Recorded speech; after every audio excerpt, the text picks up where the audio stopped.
Кремль поставил 3 ультиматума Зеленскому, Узбекистан подписывает соглашение с РФ в военной сфере, а Трамп дал новое распоряжение относительно завершения войны. В эфире «Нехта» самые важные и интересные новости к этому часу. Вторые сутки президентства. Американский лидер удивляет решениями и заявлениями. Он уже рассказал, что сделает, если Путин начнет предъявлять претензии. Как реагирует Москва? Зеленский на выход – одно из условий Кремля. Украинский президент признался, кого хочет видеть Россия вместо него. Украина может начать воевать российским оружием, а министр обороны РФ прибыл в Ташкент. Для чего и почему? Друзья, всем привет! Буду рад вашему лайку, подписке и репосту. Вы прекрасно знаете, что для нас это очень важно. Также оставляйте свои комментарии. И спасибо вам за обратную связь. Об актуальных и важных событиях прямо сейчас начинаем.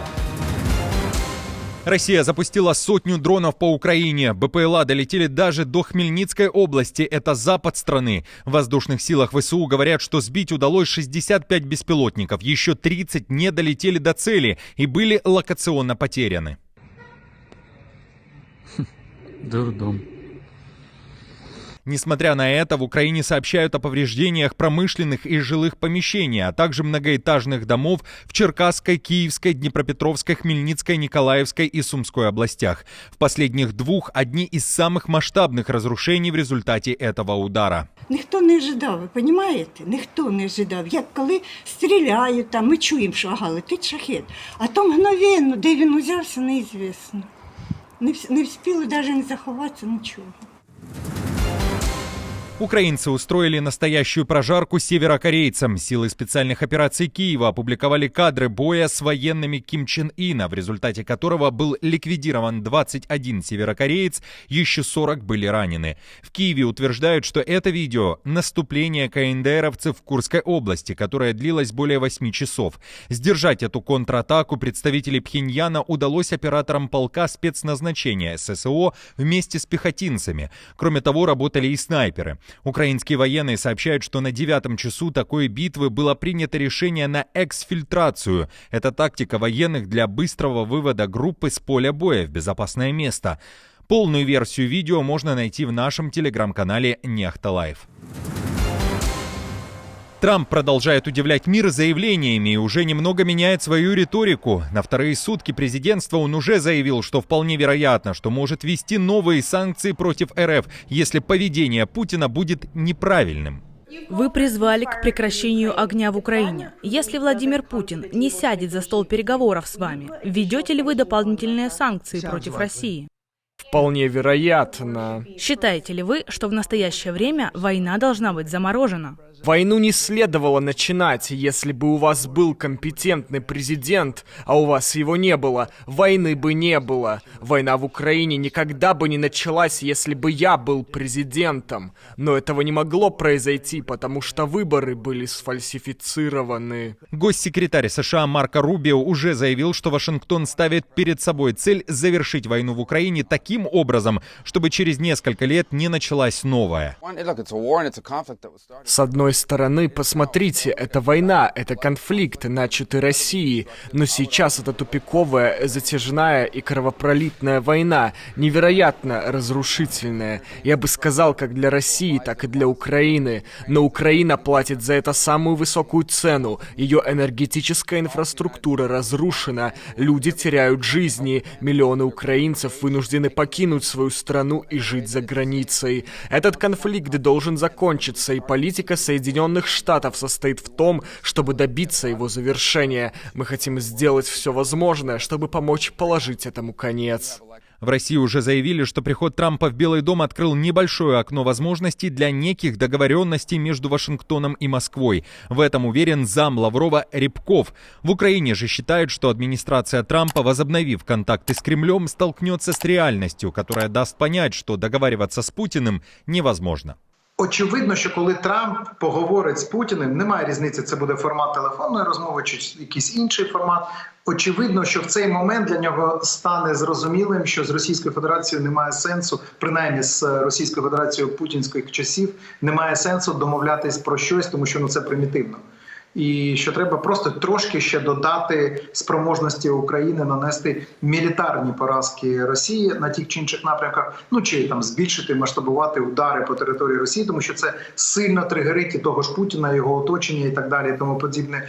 І в той же час суттєво підвищити ціну війни для Путіна за рахунок видавлювання Російської Федерації з низки глобальних и финансовых, и галузевых рынков. Wall Street Journal пишет, что Трамп все-таки поручил своему представителю по Украине Киту Келлогу завершить войну в 100-дневный срок. А как вы считаете, настанет ли мир в Украине через 3 месяца? Напишите, пожалуйста, об этом в комментариях. Кремль трижды выдвигал ультиматум Зеленскому. Впервые это произошло в начале полномасштабного вторжения. Тогда Москва хотела, чтобы Зеленский оставил свой кабинет, и вместо него президентом должен был стать кум Путина Виктор Медведчук. Второй ультиматум России был уже в Беларуси, где Украина и РФ провели первые переговоры после февральского вторжения российских войск. И третий ультиматум – это переговоры Киева и Москвы в Стамбуле, где также были выдвинуты кабальные условия. Об этом рассказал лично Зеленский. Он также уверяет, что сейчас Киев ждет официальных контактов с командой и непосредственно с самим Трампом. Предыдущие встречи Зеленский назвал атмосферными. Новой даты для контакта пока не назначено. Президент Украины говорит, что на протяжении практически 3 последних лет США и Россия имели контакты и поддерживали их на уровне разведок. Сейчас же начинать любые переговоры с Россией без Украины – это проигрыш, говорит Зеленский. Он также рассказал, что может быть хорошей гарантией безопасности для Украины. Это иностранные войска, которые зайдут на территорию страны. От всех европейцев 200 тысяч — это минимум. Это минимум, иначе это ничто. Иначе это похоже на то, как у нас была ОБСЕ, и никто не знал, где они могут вам помочь. У них просто были офисы, и все. Украина может начать воевать против России ее же оружием. В прямом смысле. Израиль может передать ВСУ вооружение оккупантов, которое было захвачено израильской армией в Ливане. Такое предложение поступило Киеву от заместителя министра иностранных дел Израиля Шарен Хаскель, которая накануне встретилась с украинским послом Евгением Корнейчуком. Отмечено, что эта инициатива стала бы важным шагом в признании общих угроз, с которыми сталкиваются обе страны. Украинская сторона выразила надежду на положительное решение этого вопроса. Стороны также обсудили актуальные общие вызовы для обеих стран, в частности военное сотрудничество Ирана и России, которое представляет угрозу национальной безопасности как Украины, так и Израиля. Россия подписывает очередной документ о стратегическом партнерстве, на этот раз в военной области и с Узбекистаном. Программа рассчитана на период с 2026 по 2030 годы. Для этого в Ташкент прибыл министр обороны РФ Белоусов. Главы России и Узбекистана уделяют большое внимание развитию связей между силовыми ведомствами двух стран. Наша совместная работа оказывает существенное влияние на обеспечение безопасности в Центральноазиатском регионе, поэтому сегодняшней встрече мы придаем большое значение. Кроме того, Ташкент и Москва согласовали план сотрудничества на 2025 год. Он включает 50 совместных мероприятий между военными двух стран. Представители России, которая сейчас ведет захватническую войну в Украине, заявили, что после подписания новых документов с Узбекистаном надеются на хороший старт нового этапа взаимодействия Ташкента и Москвы в оборонной сфере.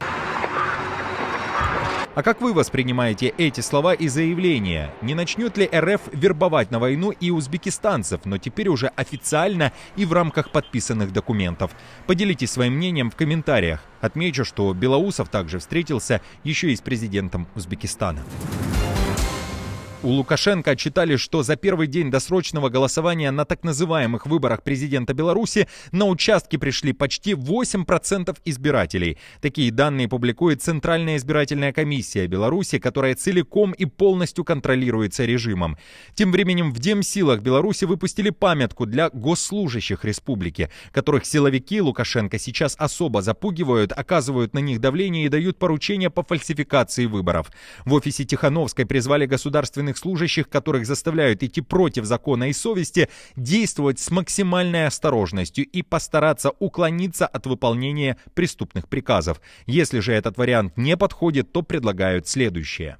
А если уклониться от выполнения таких действий не получается, выполнить поручение с минимальным риском для себя и для других. В любом таком случае рекомендуем зафиксировать для себя, каких действий требовали от вас, кто, когда, где и при каких обстоятельствах. Эту информацию сохранить с соблюдением мер безопасности и никому не показывать.